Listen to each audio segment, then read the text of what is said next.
Ramez Naam believes that human minds will one day be able to link directly to computers and other minds, boosting communication, empathy, and intelligence. In his first novel, Nexus, he looks into the near future at a world struggling to deal with a nano-drug that can achieve all this. For his non-fiction book on biological enhancement, More Than Human, he received the H. G. Wells Award for contributions to transhumanism. And with a background in computer science and stints leading software projects at Microsoft, he seems well qualified to provide such glimpses. I wanted to speak with Ramez as my own novel, Human Plus, features a similar mind-linking smart drug. I started by asking him about the technology at the heart of Nexus and its follow-up, Crux. It's a neurotechnology. It's a nanotech that goes into the brain and allows both better interface between computers in the brain, but also better brain-to-brain contact. You know, you talk about the technology Nexus bridging the gap between people. Yes. And identity becomes kind of mutable. And at one point, the main character, Cade, he dreams Sam's memories, and then Sam dreams Cade's memories. I mean, is that desirable for you? I think quite possibly. I mean, when you look at the path of human history, I think there are inflection points in humanity when we have boosted the ability of humans to communicate ideas. And that really comes for two separate reasons. One is the greater ability to communicate ideas leads to more technical and scientific innovation. So you have the printing press made the scientific revolution possible. It simply would not have happened were it not for the printing press, because without it you'd have far less access to the theories of others. You know, the first really working steam engine was built upon designs for previous steam engines that were accessible because they were in books, right? But it also led to the development of further advances in moral and ethical thought. The Enlightenment that led to ideas like all men are created equal, man only at that time, but still a step, that was also made possible by the printing press. There's research now that tells us that exposure to people who are of groups that we once would have despised for their differences from us, gays, blacks, Asians, if you're in my country, whatever, people who are not like you, exposure to them via media is as effective or perhaps more effective than exposure to them in real life in terms of boosting empathy, acclimatization, and reducing fear and prejudice. So that's kind of that's a wonderful thing, actually. Right. What is the end point of, if there is an end point to this kind of technology and this kind of connection? Is it simply to I'm guessing you don't believe in endpoints, but is it simply to increase the synthesization of ideas and communication and you know, because in the novel there's a tremendous merging of consciousnesses at times. You know, you have the way the Buddhists employed the technology and this kind of a group mind. I mean, where do you see this technology lead in that respect? Yeah, I won't say endpoint, but I will say that one direction that you're pointing out that I think is fascinating is this idea of meta-organisms, consciousness that is larger than an individual. And when we look at some types of species, when we look at an ant hive or a beehive, we say, oh, actually, those are eusocial species. Humans are social species. Insects are eusocial, we say, and that's different. And those are really almost like one organism. So what was the, sorry to interrupt, what was the term, eusocial? Eusocial. This is a term that biologists have coined. EU in front of the word social. And you can read Edward O. Wilson for his study of eusocial insects, is really where he, a famous biologist who formed sociobiology, started his work as an entomologist studying insects. Is this a little bit like a superorganism? I think it's a superorganism, exactly. Same thing, that yeah. eusocial species form superorganisms. Except that when you actually look at how much interconnectivity is there between ants in their colonies, between bees in their hives, and between humans in human civilizations, humans are tremendously more connected to each other already than ants or bees are. We are actually far more eusocial. Okay, so I would say we are already, in a way, part of superorganisms. But that having been said, as a practical matter, if we think about bandwidth, how much data can you transmit? Well, there's a huge amount of bandwidth inside of your skull, inside of your brain. Data zips around at a tremendously fast pace. You have about a trillion. No, I'm sorry, about 100 trillion to a quadrillion synapses, connections between neurons in your brain. And yet the bandwidth between your brain and mine is a very, very narrow, very, very thin pipe. So if we had a technology like Nexus that made it possible to directly send thoughts, experiences, images, emotions, concepts between people's minds, that would increase empathy, increase communication, increase the pace of innovation, but also bind us more tightly into being these superorganisms. Where you can imagine some people voluntarily or maybe even just inevitably merging into a point where we really are kind of blurring the boundaries of where does one person begin, where does one end? Or maybe we think of this group of bodies is a person more than we think about that individual body. And you say that you don't like an endpoint, which is fair enough, but that sounds like a kind of an endpoint, or at least an endpoint for humanity version 1. Well, there's many different directions you could say that goes. So one, if you extrapolate that out, one endpoint of that is the whole planet becomes conscious as one hyperconnected entity.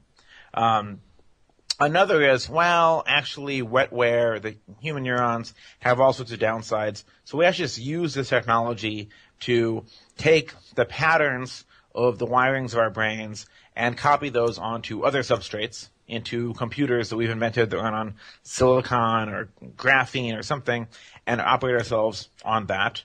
I don't think that the future is simple. I think there'll be many, many different things going on all at once. I don't think that being part of a superorganism means that you are not an individual anymore either. This is the thing that's really, really hard to grasp, actually. I am part of several superorganisms already. I am part of a relationship. I'm a son. I'm a boyfriend. I'm effectively an uncle to more than one child.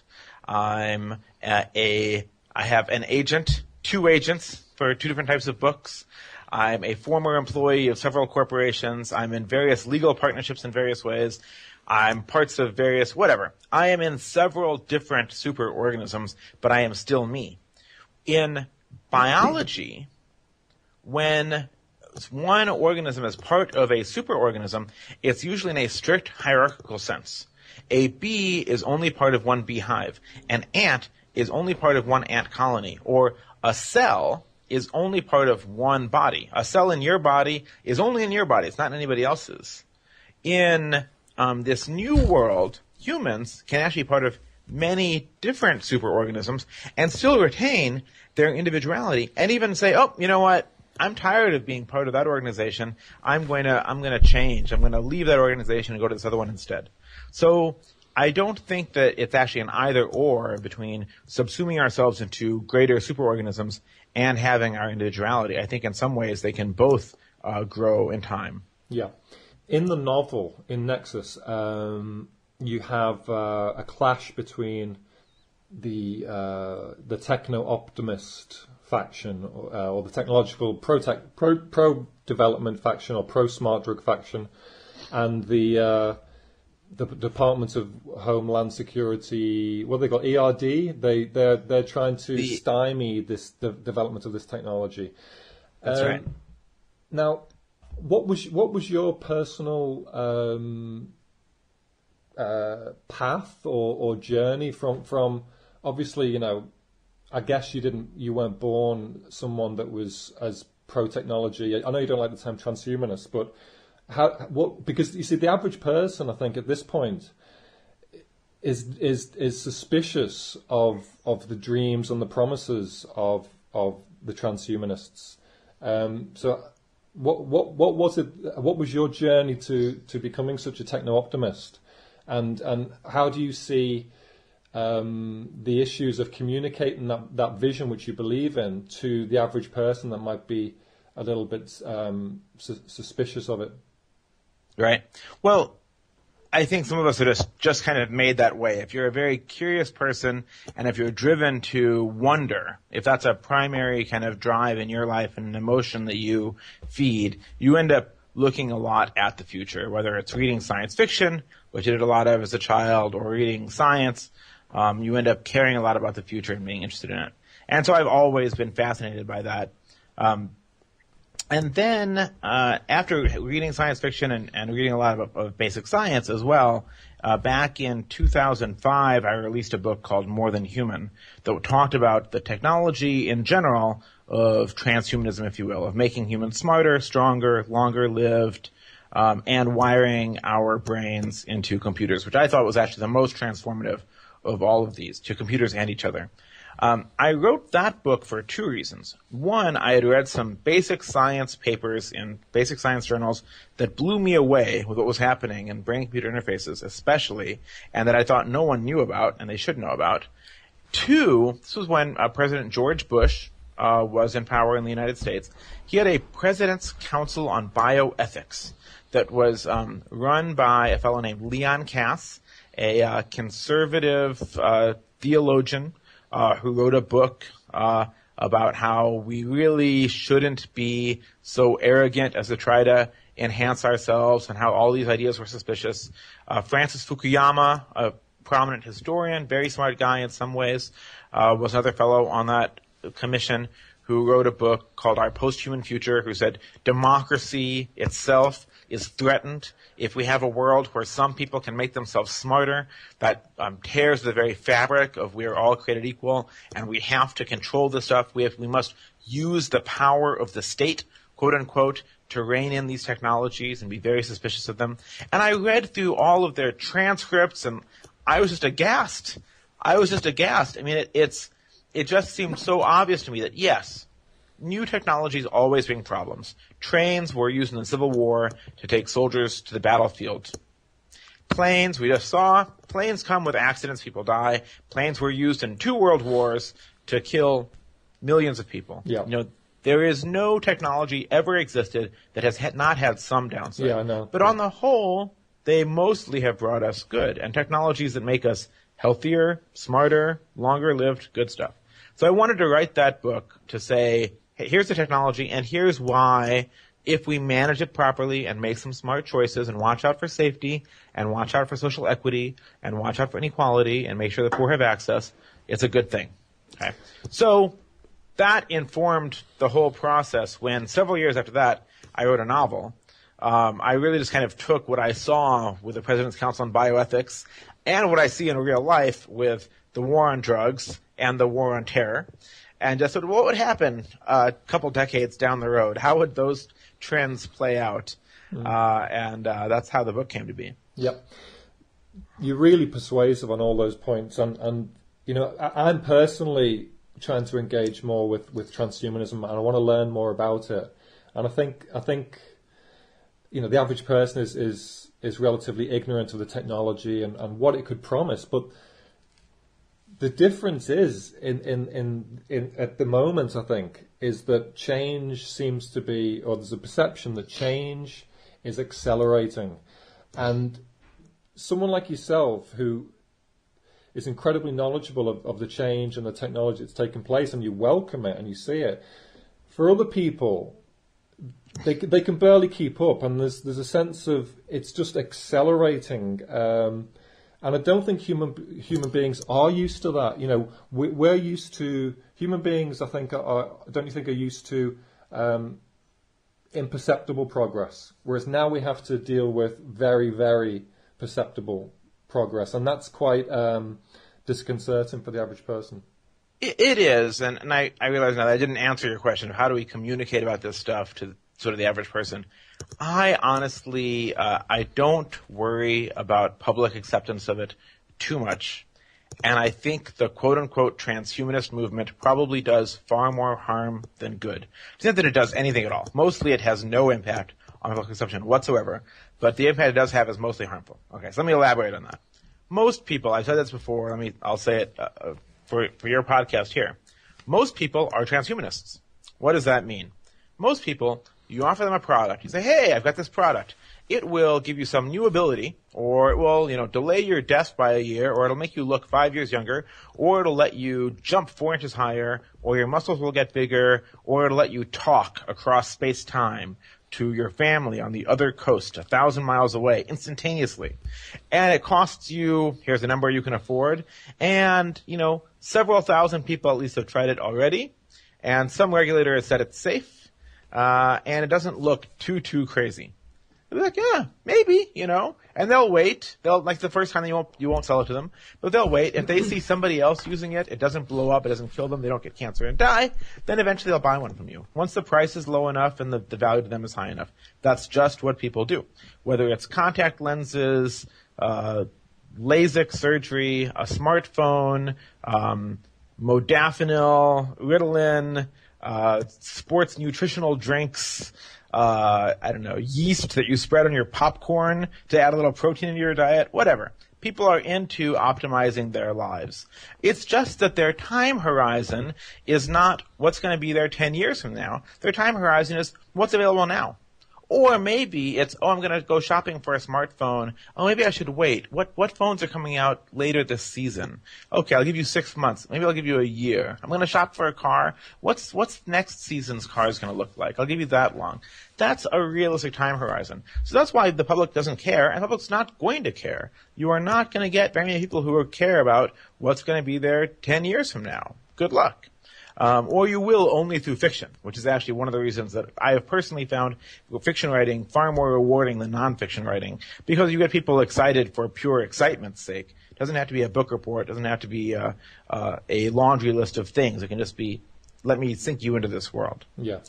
Okay, so why are the transhumanist movement people, and I am often counted one of them, why are we then, let me say, doing more harm than good? Well, often people in the self-described transhumanist movement or the extropian movement or whatnot make it look weird.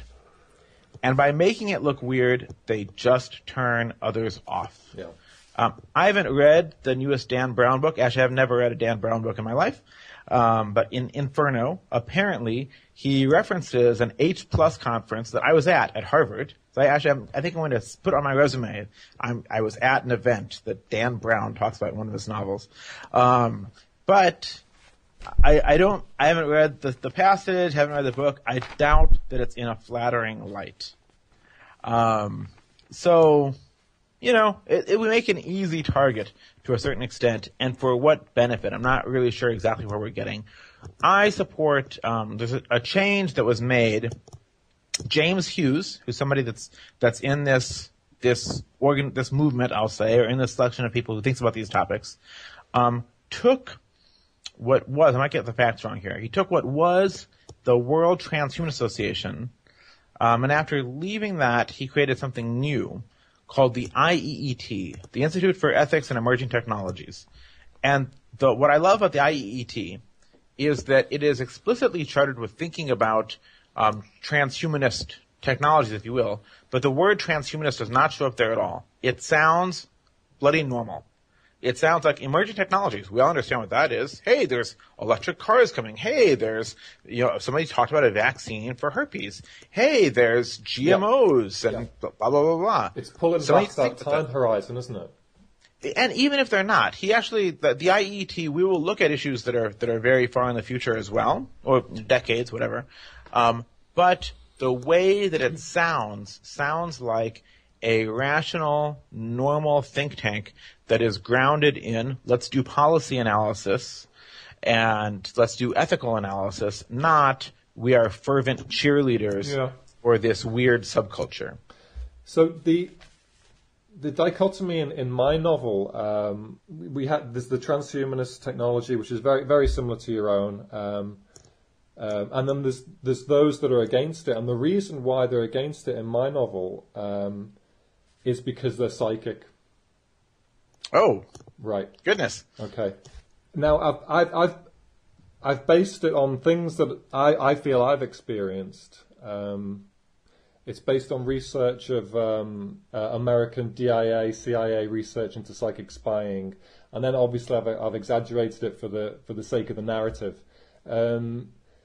However, I think there's a point in there which is that, do you think that in, say, taking on this nanotechnology or this merging with computers, merging with technology, that there's a danger of stymieing something latent in us that could, connect us in psychic ways, or in any way stymie something that is latent? I mean, is that a danger?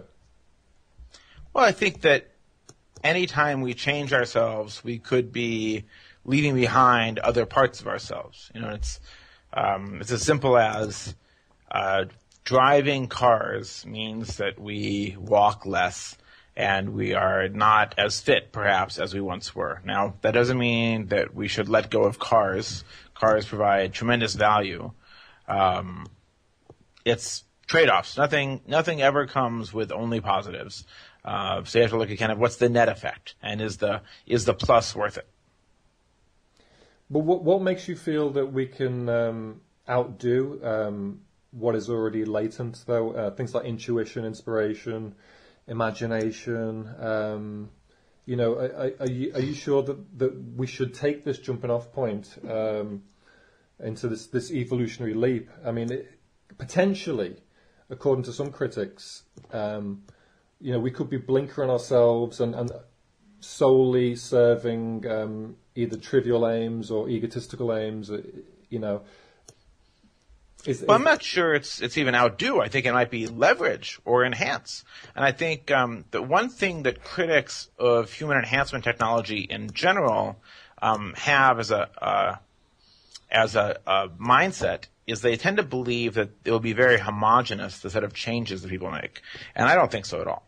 I think people will use these sorts of technologies to make an increasingly diverse set of changes. So if you have a great ability to modify the human brain or the human mind, or to link the human mind in various ways, you can imagine some people who do that specifically to bolster creativity, even if it might come at the expense of some other capabilities. Already we see that there are people who've been using magnetic disruption of parts of their brain in order to try to achieve a autistic savant-like state, and with some promising results. I'd say it's too early to say are they really getting the results they're saying, but people are interested in that. We know that there's a gene called COMT, C-O-M-T, that accounts for about 4% of human variations in IQ, variations in this gene. But it's also highly correlated with schizophrenia. The variant that is most associated with high IQ is also the one that's most associated with schizophrenia. Right. So that means that there are choices to be made. And you can imagine, especially if modifications can be made on a temporary basis, that people won't make all the same choices all the same time. Some people will say, I really want to live a highly creative lifestyle, and I'm willing to take more chances, especially with myself. People will take fewer chances with their children, but when they can modify themselves, be like, I want to try this, and I'm willing to go a different way. We see this especially in people in their 20s and 30s. The peak ages for getting tattoos or brightly colored hair or body modification, those are ages when, and the subcultures, where people are going to be willing to do a lot of experimentation.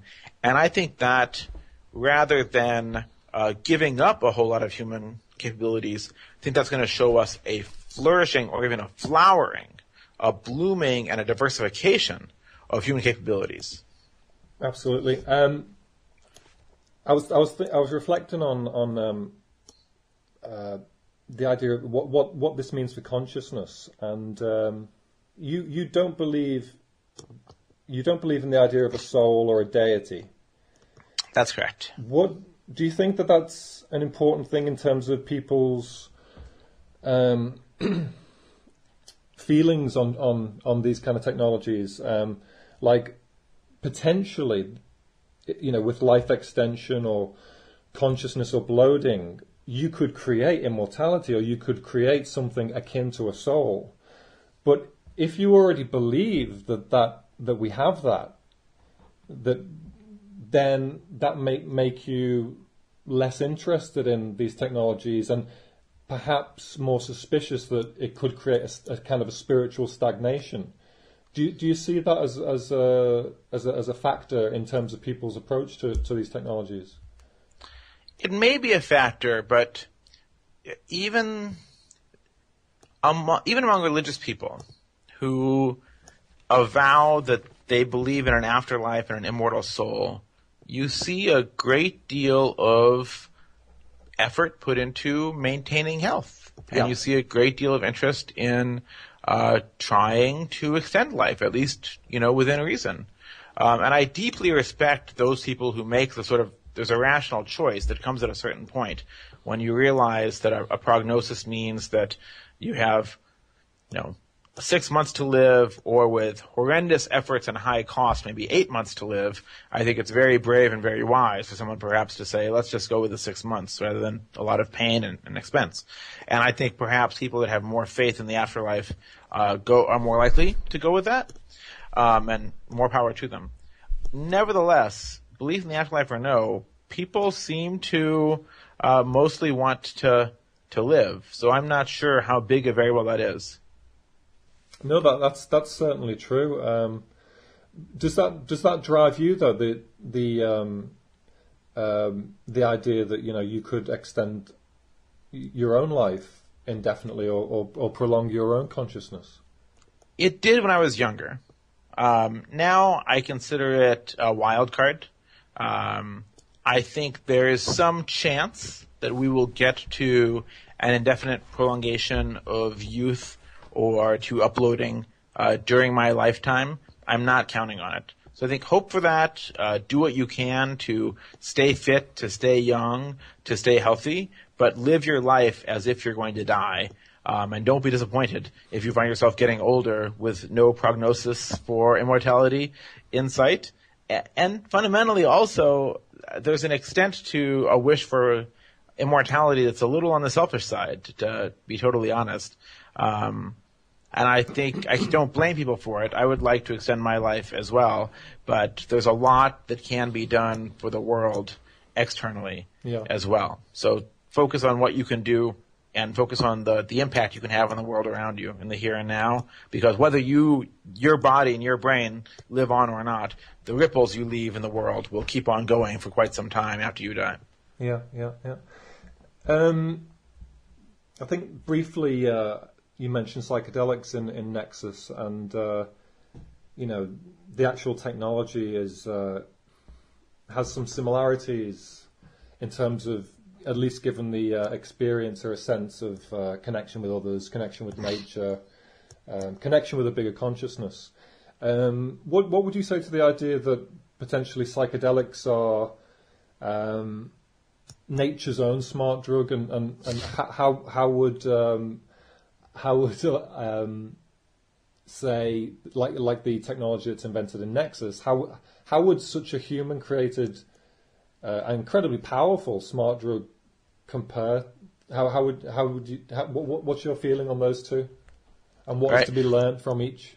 Well, I don't draw a big distinction between synthetic chemicals and naturally occurring chemicals, as it were. But I do think it's clear that humans have a deep desire to alter their consciousness, and humans have been doing so for at least thousands of years. There's an interesting hypothesis that was proposed recently that humans actually started cultivating wheat with the first intention not being bread making, but the first intention being beer making. We may have been brewing beer with grains before we were making bread. The evidence for that is a little difficult to prove, actually. That was a long time ago, huh?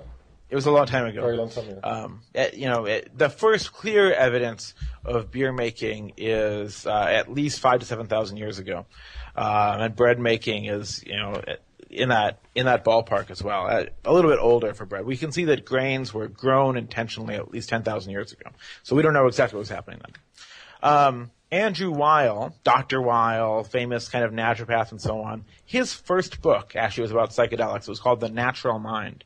And he writes from the very beginning that humans, from the day we're born, have a natural, innate desire to explore different states of consciousness. Just once we just discover that our whole universe is in this 3 pounds in our head, right? And so once we discover that we can change that universe, we start trying to do so.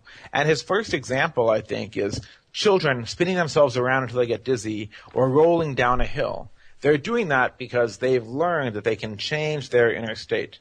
So it's for that reason, that natural human desire to explore new states of consciousness, that I, used Nexus not just as a cyborg technology, you go into a hospital and get implanted, but as a psychedelic sort of experience immersed in a psychedelic culture.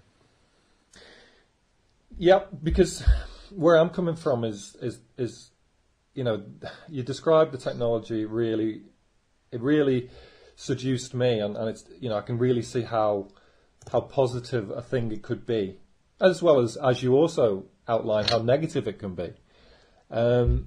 But my fear, one of my concerns is which is addressing the theme of my own novel, is that in rushing into our own innovation, our own technology, I feel sometimes there's a danger of drawing a line too soon under what we can develop through inward reflection, intuition, psychedelics, meditation, which you also talk about in the book. And I've had, profound experiences through these things, as have many others.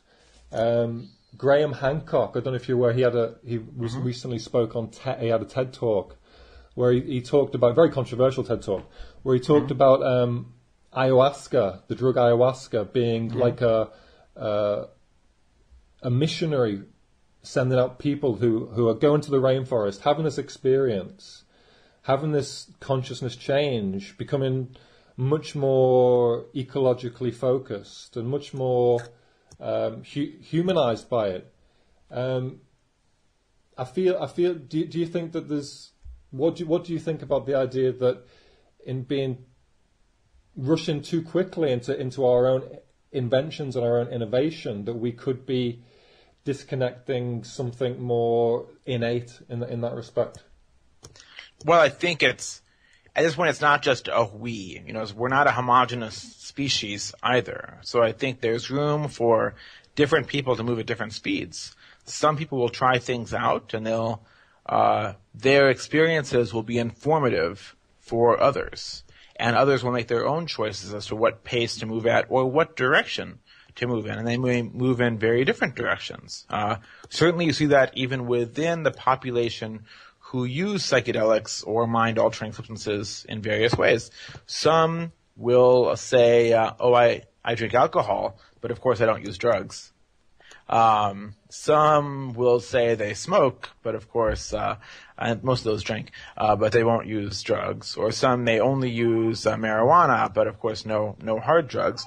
And even among users of psychedelics, there are clear preferences. Some enjoy some sorts of psychedelics, but not others for whatever reasons.